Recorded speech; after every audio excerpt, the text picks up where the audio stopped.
Hi, my friends. It's your tour guide to the botany side, me, Preston E. And on this video, we're going to take a look at the Little Shop of Horrors, old version from 1960 versus the new version from 1986. Let's do this! Ow!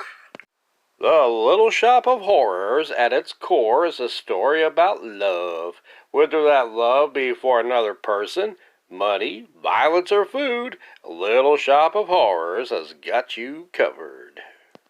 The story revolves around a clumsy young man named Seymour, last name probably not Butts, who works in a flower shop owned by the money-hungry Mr. Mushnick. Seymour is smitten by a young woman named Audrey. Between trying to woo Audrey and please his boss, Seymour's life is turned upside down when he meets a man-eating plant who has a thirst for blood, further complicating things for good old Seymour. Well, that's a quick synopsis for both the movie from the 1960s and the musical based on the off-Broadway play from 1986. While the heart of the two movies is similar, both movies are quite different in tone and execution. For starters, the 1960 movie is not a musical. It's a straightforward film that leans heavily into dark humor with a mix of romance and just a dab of horror, though I'd classify this closer to a dark comedy than anything. The story centers around an awkward klutz named Seymour, played by Jonathan Hayes, who lives with his hypochondriac mother. Seymour's love interest, Audrey, and he works in a struggling flower shop on Skid Row called Mushnick's Flower Shop. Mr. Mushnick in this version is played by Mel Wells, and he growls like an over-the-top angry Russian bear. Audrey, played by Jackie Joseph, is a bright-eyed, fairly straight-laced young lady who's played pretty cheery and is Seymour's mostly supportive love interest. Seymour attempts to save his job from Mushnick, who wants to fire him for messing up a floral arrangement for a dentist by bringing over a plant from a Japanese gardener he calls Audrey Jr. That is, he calls the plant Audrey Jr., not the Japanese gardener. I have no idea what the Japanese gardener's name is. I guess we can call him Miyagi, whatever. Mushnick gives Seymour 1 week to revive the dying plant. Seymour finds out that the plant food given or the water doesn't help, but blood does help it grow. Seymour discovers this when accidentally pricking his own finger while Audrey Jr. enthusiastically drinks the blood. Seymour feeds the plant much of his own blood until he is anemic. Audrey Jr., who can now talk, demands for more blood. More. But I'm already anemic. Feed me more. Seymour must now find bodies for Audrey Jr. to eat. He brings back a drunken man who was run over by a train, and also Dr. Farb, the dentist, who wants to kill Seymour for ruining his flowers. Seymour kills the dentist while defending himself and brings the body of the dentist to Audrey Jr., who is now several feet tall. Meanwhile, Mushnick's shop is hopping with customers, and Mushnick decides to plant sit while Seymour and Audrey, the girl, not the plant, date so it kills no more. A robber breaks in, and Mushnick tricks him into going inside Audrey, the plant, not the girl, saying that is where Mushnick keeps the shop's money. Audrey and Seymour are having trouble in their relationship because of Seymour trying to keep the plant's bloodthirsty nature a secret from her. Seymour confronts the plant, telling it he'll do its bidding no more, only to be hypnotized by the plant to bring back a hooker for its next meal. Careful, Audrey Jr., she'll charge you for that meal, and you may have to go to the CDC later. Sorry. Anyway, the weirdly named detectives Fink and Stooley look for clues over all the sudden disappearances, which leads them to Mushnick's shop. While at the shop, the celebration attendees and Fink and Stooley notice the plants have 4 buds with the faces of Audrey Jr.'s victims. The detective suspects Seymour as the murderer, but he runs from them in an amusing chase that would make Benny Hill proud, complete with tires and toilet linens. Having lost the cop, Seymour makes it back to the shop, grabs a knife, and climbs into Audrey's mouth. The plant, not the girl. You get it. And he kills it. And he manages to kill it while being its last meal as a bud pops out, revealing his face. The original Little Shop of Horrors is a quirky and dark-humored comedy/horror produced and directed by Roger Corman. The movie has plenty of quirky and interesting side characters such as detectives Frank and Stooley, in a nod to Dragnet's Joe Friday and Frank Smith. They completely play everything straight, even down to trivializing the death of one of their children. How's the wife, Frank? Not bad, Joe. Glad to hear it. The kids? Lost one yesterday. Lost one, eh? How'd that happen? Playing with matches. Well, those are breaks. Yeah, I guess so. This movie also gives us a quirky flower-eating customer, an over-the-top mournful old lady, the hyper-teen girls who always finish each other's sentences, and Seymour's hypochondriac mother, none of which appears in the remake or the Broadway musical.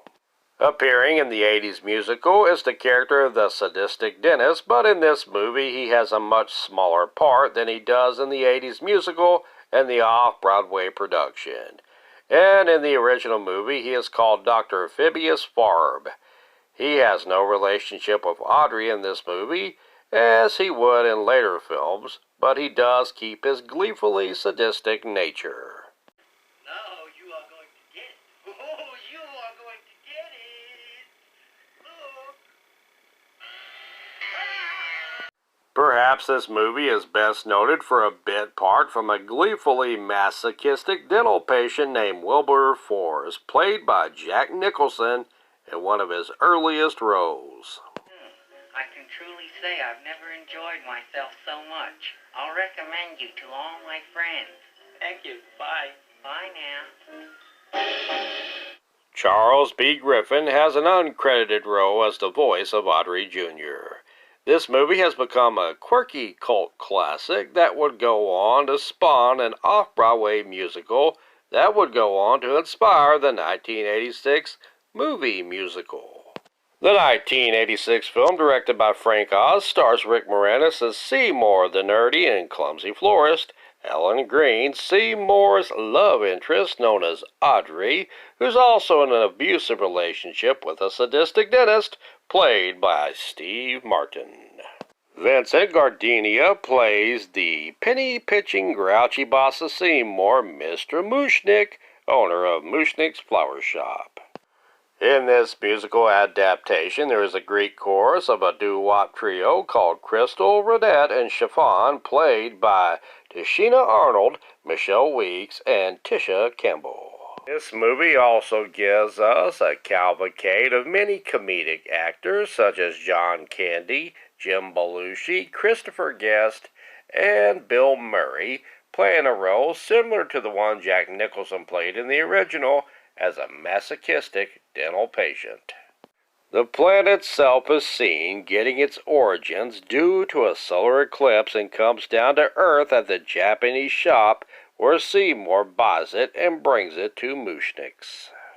The core story is similar to the original in that the plant, now called Audrey 2, needs blood to grow, but this time the plant not only talks, but sings, thanks to the vocal talents of Levi Stubbs from the Four Tops. A couple of dozen people, including Brian Hansen, son of Jim Hansen, did puppet work for Audrey 2. This time, Seymour feeds the plant. Dr. Oren, the abusive dentist, played hilariously over the top, like a greaser evil Elvis by Steve Martin. Dr. Oren dies by asphyxiating on laughing gas he uses on himself more than he does his patients. What I ever do to you? Nothing. hurts what you did to her. Seymour feeds the body of Dr. Oren to Audrey II and is seen unknowingly by Mushnik. Mushnik is backed into and swallowed by the plant after holding Seymour at gunpoint, demanding the plant for himself. Audrey II tricks Audrey I into its mouth after calling her and coaxing her to come to the shop. Seymour saves Audrey from Audrey the plant, and they both escape. Seymour is offered by Patrick Martin from a botany company a contract to sell Audrey II and its saplings, but Seymour declines and runs him off and goes to kill Audrey, the plant, not his girlfriend, of course. He destroys the plant by electrocuting it and exploding it in Mushnik's shop. Seymour and Audrey, the girlfriend, not the plant, it just died, run off to marry, but an Audrey II Bud, that's Bud, is seen in their yard. The original ending sees Seymour pulling a mortally wounded Audrey from the plant's mouth, and her dying wish is for Seymour to feed her to the plant, so that in some way they can still be together. Well, that's nice and depressing. Seymour is also eaten by the plant after it reveals it's an alien set on world domination. Eat yourself into a blue bunny ice cream, depression coma. The Audrey plant takes over the world as they are being fought against by the U.S. Army, with Audrey II bursting through the movie screen to attack the audience. This scene would have been similar to the off-Broadway ending, as both Seymour and Audrey are eaten by Audrey II, as it then threatens the theater-going audience. An interesting tidbit is that Paul Dooley portrayed Patrick, the executive, in the original ending, but he was unavailable for reshoots, so Jim Belushi portrayed the role in the theatrical runs of the movie. Both movies play heavily on dark humor, but the ending of the original plays for a more bitter ending than the sweet ending of the 1986 musical. The off-Broadway production kills off both Seymour and Audrey to really make you lose hope for survival, but still it's the end of the world with some catchy tunes, so you'll feel fine. I plan on auditioning for my community theater's production of it this fall at the Lyric Theater in beautiful downtown Harrison. Shameless self-promotion. Thanks for watching, friends, and next time, just let the zombies eat the plants. Ciao for now. Oh.